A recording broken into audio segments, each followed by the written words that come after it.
ایک شخص نے چڑیا پکڑنے کے لیے جال بچھایا۔ اتفاق سے ایک چڑیا اس میں پھنس گئی اور شکاری نے اسے پکڑ لیا۔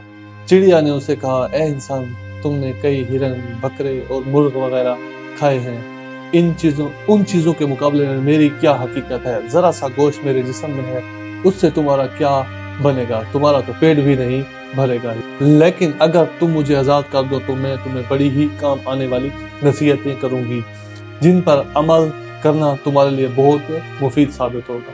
ان میں سے ایک نصیحت تو میں ابھی ہی کروں گی، جبکہ دوسری نصیحت اس وقت کروں گی جب تم مجھے چھوڑ دو گے اور میں دیوار پر جا بیٹھوں گی۔ اس کے بعد تیسری اور آخری نصیحت اس وقت کروں گی جب دیوار سے اڑ کر سامنے درخت کی شاخ پر جا بیٹھوں گی۔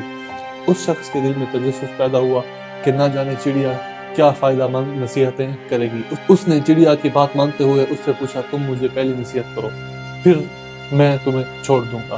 چنانچہ چڑیا نے کہا، میری پہلی نصیحت تو یہ ہے کہ جو بات کبھی نہیں ہو سکتی اس کا یقین مت کرنا۔ یہ سن کر اس آدمی نے چڑیا کو چھوڑ دیا اور وہ سامنے دیوار پر جا بیٹھی۔ پھر بولی، میری دوسری نصیحت یہ ہے کہ جو بات ہو جائے اس کا غم نہیں کرنا۔ اور پھر کہنے لگی، اے بھلے مانس، تم نے مجھے چھوڑ کر بہت بڑی غلطی کی، کیونکہ میرے پیٹ میں پاؤ بھر کا ایک نایاب پتھر ہے۔ اگر تم مجھے ذبح کرتے اور میرے پیٹ سے اس موتی کو نکال لیتے تو اس کے فروخت کرنے سے تمہیں اس قدر دولت حاصل ہوتی کہ تمہارے آنے والی کئی نسلوں کے لیے بھی کافی ہوتی اور تم بہت بڑے رئیس ہو جاتے۔ اس شخص نے جو یہ بات سنی تو افسوس کرنے لگا اور پچھتایا کہ اس چڑیا کو چھوڑ کر اپنی زندگی کی بہت بڑی غلطی کی۔ اگر اس کو نہ چھوڑا ہوتا تو میری نسلیں سنور جاتی۔ چڑیا نے جو اسے اس طرح سوچ میں پڑے دیکھا تو اڑ کر درخت کی شاخ پر جا بیٹھی اور بولی، اے بھلے مانس، ابھی میں نے تمہیں پہلی نصیحت کی جسے تم بھول گئے کہ جو بات ہو سکنے والی ہو اس کا ہرگز یقین نہیں کرنا، لیکن تم نے میری اس بات کا اعتبار کر لیا کہ میں پاؤ وزن کا موتی رکھتی ہوں۔ کیا ایسا ممکن ہے؟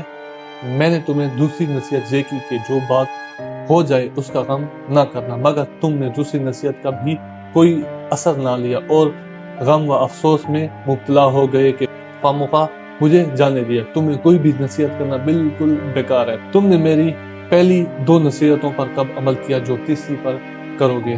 تم نصیحت کے قابل نہیں ہوئے۔ یہ کہتے ہوئے چڑیا پھر سے اڑی اور ہوا میں پرواز کر گئی۔ وہ شخص وہیں کھڑا چڑیا کی باتوں پر غور و فکر کرتے ہوئے سوچوں میں کھو گیا۔ وہ لوگ خوش نصیب ہوتے ہیں جنہیں کوئی نصیحت کرنے والا ہو۔ ہم اکثر خود کو عقل کل سمجھتے ہوئے اپنے مخلص ساتھیوں اور بزرگوں کی نصیحتوں پر کان نہیں دھرتے اور اس میں نقصان ہمارا ہی ہوتا ہے۔ یہ نصیحتیں کہنے کی باتیں صرف نہیں ہوتی، کسی نے کہہ لیا، ہم نے سن لیا، اس کے بعد ختم، بلکہ یہ دلائی اور دوسروں کے ساری زندگی کے تجربات کا ایک اثاثہ ہوتے ہیں۔ اگر آپ ان پر عمل کریں تو انشاءاللہ آپ کا مستقبل ضرور سنور سکتا ہے، اگر ہم ان پر عمل کریں گے تو۔ اسی طرح میں بھی آپ کو ایک نصیحت کرنا چاہتا ہوں، اگر آپ نے اپنا اور اپنے بچوں کا مستقبل سنوارنا ہے تو آج سے ہی اپنی انویسٹمنٹ کرنا شروع کر دیں۔ اپنی انکم کا صرف اور صرف اگر 10% بھی آپ آج سے انویسٹمنٹ کرنا شروع کر دیں گے تو انشاءاللہ آپ کا فیوچر سیکیور ہو جائے گا۔ مثال کے طور پر اگر آپ لاکھ روپیہ مہینہ کماتے ہیں تو آپ اس میں سے صرف اور صرف اگر 10,000 روپیہ بھی انویسٹمنٹ کرنا شروع کر دیں گے تو انشاءاللہ آپ کا فیوچر سیکیور ہو جائے گا۔ اگر آپ 10 لاکھ کماتے ہیں تو اس میں لاکھ روپیہ انویسٹ کرنا شروع کر دیں۔ انویسٹمنٹ کی عادت جو ہے نا جی، فیوچر میں اگر خدا نخواستہ کوئی ایسی پرابلم آتی ہے تو ان انویسٹمنٹ کی وجہ سے آپ کے مختلف اساسز بن چکے ہوں گے، ان اساسوں کو آپ ضرور جو ہے مشکل وقت پر استعمال کر سکتے ہیں۔ اسی طرح کی انویسٹمنٹ کی اپرچونٹیز ریئل اسٹیٹ میں ہمارے پاس موجود رہتی ہیں۔ اگر آپ کو کبھی ضرورت ہو تو ہم سے رابطہ کیجیے گا۔